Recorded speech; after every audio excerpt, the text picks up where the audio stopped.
So yun na nga guys, at matutuloy yung paliligo namin ng dagat ngayon kahit ang lakas ng ulan. Umuulan talaga, pagising ko ng umaga ulan na, at kagabi sa Pasko talaga umuulan na din.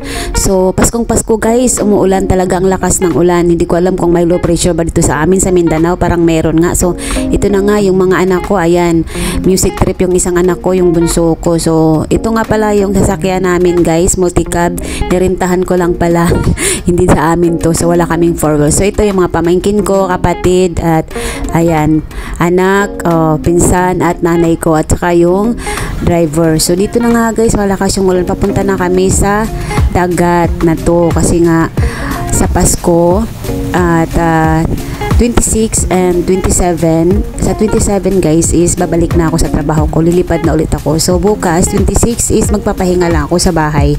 So dito na nga guys, malapit na kami sa dagat. Ito yung dagat namin dito sa probinsya, hindi sa amin, sa probinsya na kami. Nandito na nga kami sa beach. Maulan pa rin guys, ayan, talagang maulan for today. Paskong Pasko, maulan guys. So tuloy pa rin yung ligo namin kahit maulan. Marami naman palang naliligo ngayon sa araw ng Pasko. Maraming puntahan dito sa dagat, nagsiselebrate ng kanilang Pasko, family bonding. So ito na nga yung mga anak ko, talagang pagdating talagang langoy-langoy na agad, swim na agad, at naglalaro sila dito.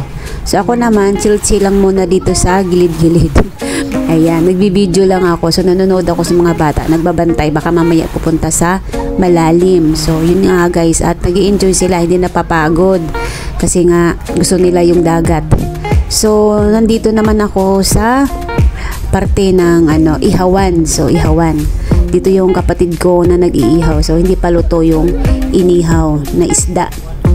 So simpleng handa lang namin sa Pasko, at yung sobra ay dinala namin dito sa dagat. O diba, nakakatipid din konti. So meron ding ice cream dito guys, meron ding ice cream, nagtitinda ng ice cream. Ayan, so ito yung beach dito guys. Dito pala kami sa Tubay Beach Resort so part ito ng Agusan del Norte pa rin guys. So ito yung cottage namin guys. So ayan, at nagugutom na at kumakain na, tanghali na kasi. So hindi pa luto yung ating sinugbang isda. So ito lang yung handa namin guys, simpleng handaan at banding-banding sa family. Hindi kami kompleto kasi yung iba wala nga dito sa probinsya, yung iba naman malayo at may trabaho.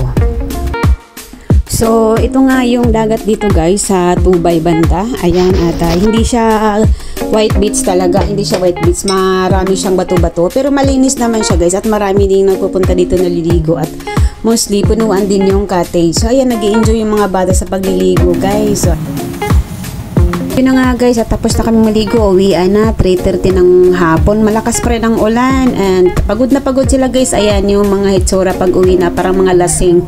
So thank you for watching, follow, like, comment, and share.